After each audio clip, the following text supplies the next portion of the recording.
देखिए, ये ब्रजेश सिंह ने 2001 में मेरे ऊपर जानलेवा हमला किया था और 15 जुलाई 2001 को जब हमारे 10-15 लोग घायल हुए थे, 10-12 लोग, और उसमें हमारे पुलिस के जो गनर थे वो भी शहीद हो गए थे और हमारे एक बाबू, हमारा घर का लड़का था, हमारा कार्यकर्ता हमारे साथ रहता था, उसको वो भी शहीद हो गया था और साथ में 10 लोगों को गोली लगी थी। उसी मुकदमे में अभी इसी अप्रैल के पहले हफ्ते में हमारी गवाही शुरू है और मैं उसमें वादी मुकदमा हूँ और सिर्फ मुकदमे में मैं गवाही न देने पाऊँ इसलिए मनोज सिन्हा और सुशील सिंह विधायक भाजपा ये लोग मेरा ट्रांसफर कराए हैं कि रास्ते में मेरी हत्या करा दें। जी, अगर रास्ते में, अगर ऊपर वाला खुदा ना करे, भगवान ना करे कि ऐसा हो जैसा आप कह रहे हैं, अगर रास्ते में आपकी हत्या नहीं होती और सकुशल आप जेल पहुंच जाते हैं, तब तो फिर आपके आरोप धरे के धरे रह जाएंगे सर। देखिए, पक्का ये लोग, मैं यकीन के साथ कह रहा हूँ कि ये लोग, आप ये बताइए, किसी न किसी चार दीवारी में ही रहना है हमें। हम यहाँ भी जेल में ही थे, हमारे खिलाफ कोई शिकायत नहीं थी। हम 6-7 महीना पहले समाजवादी पार्टी की सरकार ने मुझे यहाँ ट्रांसफर किया था। मेरी कमर में चोट है और स्लिप डिस्क है मुझे और मैं लंबा सफर तय नहीं कर पाता हूँ। मैंने अनुरोध किया था माननीय मुख्यमंत्री अखिलेश यादव जी से, तो उन्होंने मेरा यहाँ ट्रांसफर कर दिया था और अभी 8 दिन हुआ, मैंने कोई गलत काम भी नहीं किया, मेरी कोई शिकायत भी नहीं, फिर भी बिना शिकायत मेरा ट्रांसफर किया जाना बदले की भावना से कार्रवाई नहीं है। तो और आपको क्या नजर आ रही है, आप बताइए। नहीं, हमको तो कुछ नजर नहीं आ रही सर, चूंकि आप लोगों का कद इतना बड़ा है और आप लोगों की इतनी वीरता की कहानियां सुनी है हमने कि हम लोग तो आपके बारे में कुछ देखने के पहले अपनी आंखें बंद कर लेना ही उचित समझते हैं सर।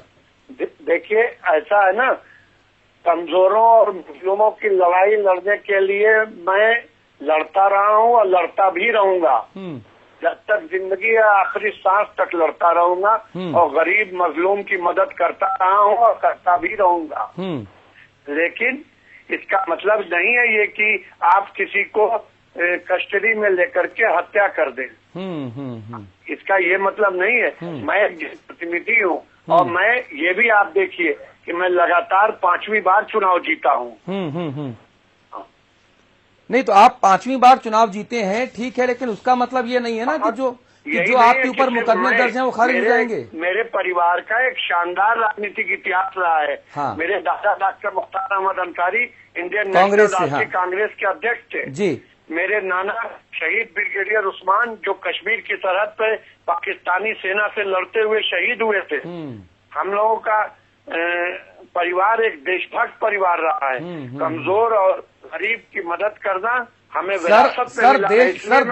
देशभक्तों का परिवार रहा है सर, और आपके ऊपर इस तरह के आरोप लग रहे हैं, ये तो और ज्यादा दुखद है और ज्यादा शर्मनाक है कि जिस खानदान ने पूरे देश की सेवा की हो, अपना जान न्यौछावर कर दिया हो, उस खानदान के आगे चल के जो सदस्य हुए, उनके ऊपर इस तरह से संगीन धाराओं में मुकदमे पंजीकृत हो रहे हैं सर, ये तो ज्यादा चिंता और शर्म की बात है। ये सब राजनीतिक द्वेष के कारण मुकदमे लगाए गए हैं और हमारे ऊपर जो भी मुकदमे हैं वो विचाराधीन है और अदालत में चल रहे हैं। इसके लिए मैं कुछ नहीं कर सकता हूँ क्योंकि जो चीज अदालत में है उस बारे में मैं कुछ भी नहीं बोल सकता हूँ। मुख्तार भाई, जो देखेगी, अगर मैं दोषी रहूंगा, अदालत को लगेगा कि मैं इसमें गलत किया हूँ, तो अदालत मुझे कड़ी से कड़ी सजा देगी और अदालत को लगेगा कि मैं निर्दोष हूँ, तो आज तक जैसे हर मुकदमे में मुझे बरी किया गया है। आपने देखा मेरे सारे मुकदमे इसीलिए छूटे हैं कि मेरे ऊपर झूठे मुकदमे लगाए गए हैं। आप अदालत को तो सच मानते हैं। बिल्कुल, तो अदालत ने मेरे सारे मुकदमे छोड़ दिए हैं और सब में माना है कि मेरे ऊपर झूठा मुकदमा लगाया गया था। नहीं, आप सब लोग ये मान रहे हैं, अदालत ने भी माना है पहले कि आपके ऊपर झूठे मुकदमे लगाए गए थे, तो भाई कानून में तो स्पीडी ट्रायल का ऑप्शन खुला हुआ है। आप माननीय सुप्रीम कोर्ट से गुहार क्यों नहीं लगाते कि फास्ट ट्रैक कोर्ट में काम हो?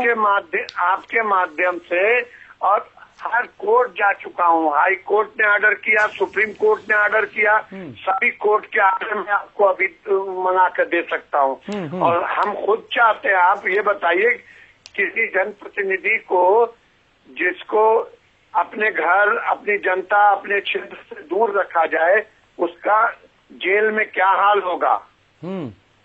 हाँ, मुझे जबरदस्ती जेल में न जमानत मिल पा रही है, न मिल रही है। ये लोग सीबीआई केंद्र सरकार के इशारे पे चलती है, सीबीआई भागती रह रही है और केस डिले करती रह रही है, मुकदमा डे टू डे चला ही नहीं रही है। हम लोग दरखास्त पे दरखास्त दे रहे हैं कि जल्दी चले, एक एक महीने 20-20 दिन की डेट लग जाती है, सीबीआई के लोग भाग जाते हैं, अदालत मजबूरन डेट लगा देती है।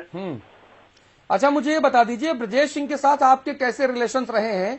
क्योंकि एक जमाने में तो ब्रजेश और आपकी खूब बनती थी सर। सिंह से न मेरी दोस्ती है, न मेरी दुश्मनी है। हाँ। उन्होंने तो मेरे 2002 में जो जानलेवा हमला हुआ, उसमें गोलियां तो ब्रजेश को भी लगी थी। मेरे बड़े भाई पर हमला किया था, उसमें भी 4 लोग मरे थे 91 में। हाँ। उसके बाद मेरे ऊपर हमला किया, फिर 2004 में हमला किया। लगातार मेरे ऊपर हमला कराते रहे हैं लोग, करते रहे हैं। तो दुश्मनी हुई ना ये?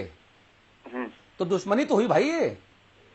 नहीं, तो मेरा कोई उनसे लेना देना नहीं है। तो वो ऐसा ही बेवजह आपको जान से मारे दे रहे हैं क्या? नहीं, अब वो क्यों मारे जाते हैं वो बताएंगे, हम क्या बता पाए। नहीं, तो आप कह रहे हैं ना कि भाई कोई दुश्मनी नहीं है, कोई दोस्ती नहीं है, तो फिर कोई आपको क्यों मारेगा भाई? मेरी कोई दोस्ती है ना मेरी कोई दुश्मनी है। मैं आज भी आपसे कर रहा हूँ।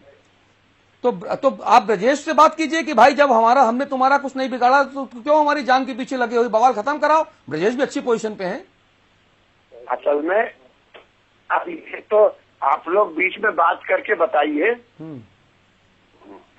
ठीक है, अकील सिद्दीकी आपके सामने बैठे हुए हैं, हम अकील से कहेंगे कि वो ब्रजेश को जरा फोन लगाएं और ब्रजेश से भी बात करें। जरा हमारे सहयोगी ब्रजेश सिंह को ही फोन पे लें और कहें कि मुख्तार अंसारी जो है आपसे बात करना चाहते हैं। और मुख्तार अंसारी कह रहे हैं कि मेरी ब्रजेश से कोई दुश्मनी नहीं है, और अगर दुश्मनी नहीं तो जो मेरे पास इतने सारे कागज मेरे सामने हैं जिसमें कभी खबर आती है कि ब्रजेश ने मुख्तार को मारने की कोशिश की, कभी मुख्तार भाई ने ब्रजेश सिंह को मारने की कोशिश की, तो फिर इतनी सारी चीजें क्यों है मुख्तार भाई? भैया अब ये तो आप बैठ के जाके दोनों तरफ जहाँ जहाँ बात करना है कर डालिए। कौन कोई किसी को क्यों मारता है ये तो आप बीच में बैठ के सब जाके करिए। तो ये कृष्णानंद राय और ब्रजेश सिंह का समीकरण क्या था सर? अब वो हमसे इस बारे में ज्यादा मत जानती और मुझे जो कहना था मैंने कह दिया है, आप खुद ही पता कर लीजिए। नहीं मुख्तार भाई, हम तो पता कर रहे हैं, लेकिन 13.5 करोड़ हमारे दर्शक हैं दरअसल, वो इस वक्त सुन रहे हैं, आपको लाइव सुन रहे हैं। और हम ये शायद सीडी हमको अब अदालतों में भी देनी पड़ेगी, क्योंकि इस वक्त आप सिर्फ और सिर्फ इकलौते हिंदी खबर चैनल से आपने बात की है, तो जाहिर तौर पे कानून में सबूत के तौर पे और साक्ष्यों के तौर पे भी आपकी जो सीडी है ये हिंदी खबर से मांगी जा सकती है। मैं इसलिए आपसे पूछना चाह रहा था मुख्तार भाई कि जो कृष्णानंद राय हैं और जो ब्रजेश सिंह हैं, इन दोनों के बीच में समीकरण क्या थे? चूंकि ये दोनों तो एक दूसरे के बहुत अच्छे, बहुत करीबी थे, और चूंकि कृष्णानंद राय की हत्या की गई उसके बाद तो ब्रजेश ने आपके ऊपर हाथ डाला ना। देखिए, 2001 में मेरे ऊपर हमला हुआ था, 91 में हमला हुआ था, बहुत पहले से हम लोगों पे हमला हो रहा है। हाँ, और कौन करवा रहा था हमला? ये जो वहाँ ब्रजेश सिंह कर रहे थे। अच्छा, नहीं तो ब्रजेश भाई आप कह रहे हैं ब्रजेश से आपकी कोई दुश्मनी नहीं है, फिर ये भी कह रहे हैं कि ब्रजेश 1991 से आपके ऊपर हमला कर रहे थे, तो फिर ये कैसे? राजनीतिक द्वेष के कारण जो हम लोग क्षेत्र में लगातार हमारे बड़े भाई 85 से चुनाव जीतते आ रहे हैं, 5 बार विधायक रहे, उसके बाद दूसरे भाई 2 बार रहे हैं। अफजाल भाई की बात आप कर रहे हैं? 5 बार से मैं हूँ। अच्छा, मैं सबसे छोटा हूँ। अच्छा, हाँ। तो ये राजनीतिक द्वेष इस कदर बढ़ जाए कि एक दूसरे को मारने मरने पर आमादा हो जाए। अब इसके लिए तो आप पूरे प्रदेश का हाल ही देख रहे हैं। हम अपना जानते हैं कि जो मैंने बात कही है वो पूरी जिम्मेदारी के साथ कही है, और जो मेरा ट्रांसफर किया गया है वो निश्चित रूप से मेरी हत्या कराने के मकसद से जेल प्रशासन के अधिकारियों को साजिश में शामिल करके और केंद्रीय मंत्री श्री मनोज सिन्हा की प्लानिंग के तहत ये ट्रांसफर किया गया है। जी, तो इसमें मनोज सिन्हा जी की क्या प्लानिंग है सर? अरे वो जानते हैं कि 2014 का चुनाव वो कैसे जीते हैं। 30,000 वोट से वो चुनाव जीते हैं। अगर कौमी एकता दल वहाँ चुनाव नहीं लड़ा होता तो 30-40 हजार से चुनाव हारे होते। इसलिए उनके सामने है कि ये लोगों को मरवा देंगे तभी अगला चुनाव जीत पाएंगे। नहीं तो ये बात थोड़ा गले से उतर नहीं रही सर। कुछ और सबूत दीजिए, कुछ और घटनाएं बताइए जिसमें लगे कि मनोज जी आपके पीछे पड़े हुए हैं। ये बहुत बड़ा सबूत है। 2004 में मेरे बड़े भाई ने उनको 2.25 लाख से भी अधिक वोटों से हराया था। हाँ, 2.25 लाख से भी ज्यादा वोटों से हराया था। हाँ। अच्छा ये बताइए, ये पूरा ठेकेदारी वाला मामला तो नहीं है कि भाई कौन जो है ठेकेदारी नहीं, ये आप लोगों की मनगढ़ंत कहानी है। मैं कोयले का न काम करता हूँ, न मैं गोल्ड का काम करता हूँ, न मैं शराब का काम करता हूँ। ये सब आप लोगों की मनगढ़ंत झूठी कहानी है।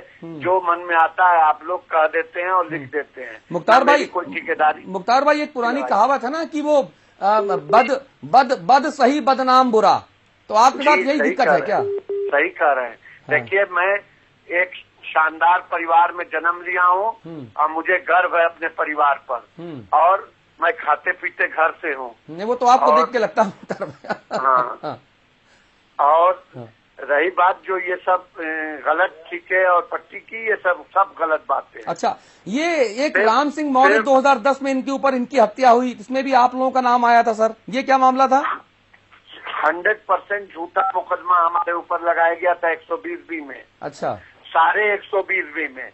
अभी अखिलेश सरकार ने भी एक आजमगढ़ में हत्या का मुकदमा लगाया, जब परेशान करने के लिए कि कोई मजदूर सोया था सड़क पर, किसी ने मोटरसाइकिल से हत्या कर दी, उसमें हमारा नाम मुलजिम बना दिया कि मुख्तार अंसारी ने मरवाया अपनी ताकत कायम करने के लिए।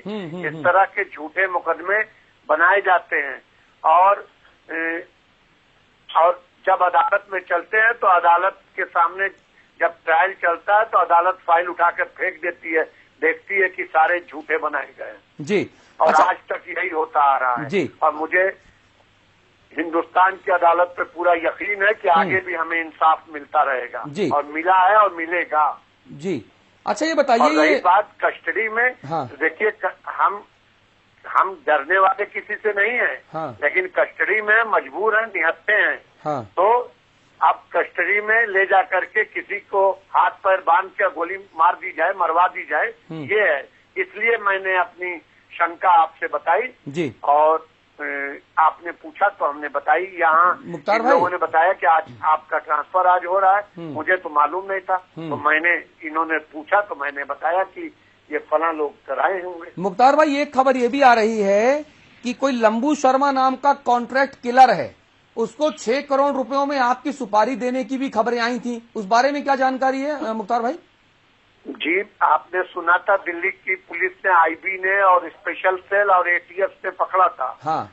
और पूरा हिंदुस्तान जानता था इस बात को, लेकिन पूरा मामला दबा दिया गया, कुछ नहीं हुआ, उसको मुलजिम तक नहीं बनाया, मेरी एफआईआर तक दर्ज नहीं हुई, और सारा मामला रफा दफा करके ऊपर से दबाव बना करके खत्म करा दिया। कितने ऊपर से?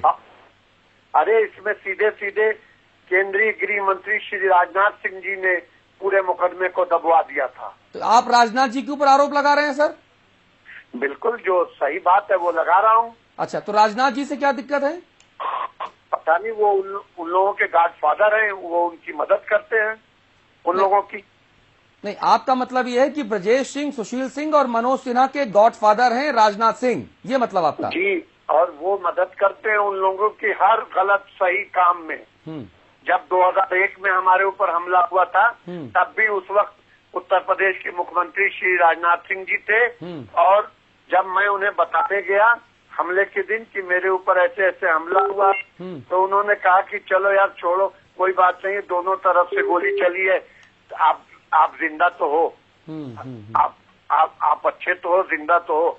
बताइए, एक जिम्मेदार आदमी को ऐसी बात करनी चाहिए। तो आपका मतलब ये है कि क्या राजनाथ सिंह जी इन सब के पीछे हैं, ये आप कह रहे हैं?